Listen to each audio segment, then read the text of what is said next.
أمة الإسلام، معاشر الصائمين، معاشر المفطرين. Ndugu zangu katika iman, katika masiku machache qad adallana shahrun mubarak, tulikuwa tumefinikwa na mwezi mtukufu wa Ramadhan.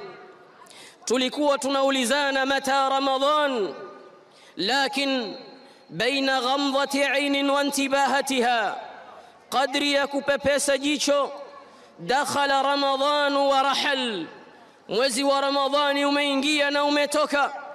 Wa huwa shahidun lana au alaina, mwezi wa Ramadhani unatushuhudilia mbele ya Allah subhanahu wa ta'ala kwa yale mema ambayo tumeyafanya ndani yake, kadhalika kwa yale mabaya ambayo tumeyafanya. Ayuha almu'minun, baada intihai Ramadhan, baada ya kumaliza Ramadhan, annasu ala sinfain, watu wamegawanyika makundi mawili, rabihuna wa khasirun. Watu wako ambao wamepata faida katika mwezi wa Ramadhani, na wapo vile vile ambao kwamba wamepata khasara. Kana Ali ibn Abi Talib radhiyallahu anhu, alikuwa Ali ibn Abi Talib fi akhir laylatin min Ramadhan, usiku wa mwisho wa Ramadhani alikuwa akiwaambia, ya laita shi'ri man hadha almaqbul fanuhannih wa man hadha almahrum fanu'azzih. وكان عبد الله بن مسعود رضي الله عنه يقول: من هذا المقبول فنهنيه ومن هذا المردود فنعزيه.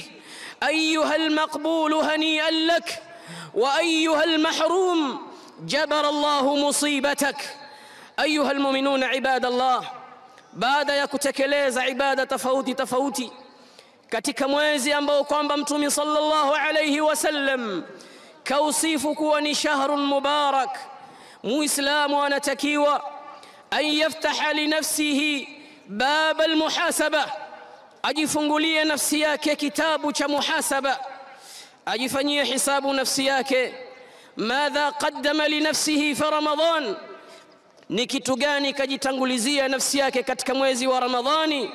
Wala budda lilmu'min an yatadarra ila Allah azza wa jalla bid-du'a بأن يتقبل الله ما قدمنا من صالح أعمالنا. Allah tukubalie katika yale matendo mema tuliyoyafanya katika mwezi mtukufu wa Ramadhani. Hakika salaf wema waliokuwa waliotangulia katika haki walikuwa na hamu zaidi katika kukubaliwa amali zao kuliko kutenda amali, kwa sababu Allahu azza wa jalla anasema, innama yataqabbalu Allahu minal muttaqin. Allah subhanahu wa ta'ala anawakubalia matendo ya wale wacha Mungu. Fala nadri ya ibadallah hal nahnu minal muttaqin am la, hatujui sisi ni katika wale wacha Mungu ama sio.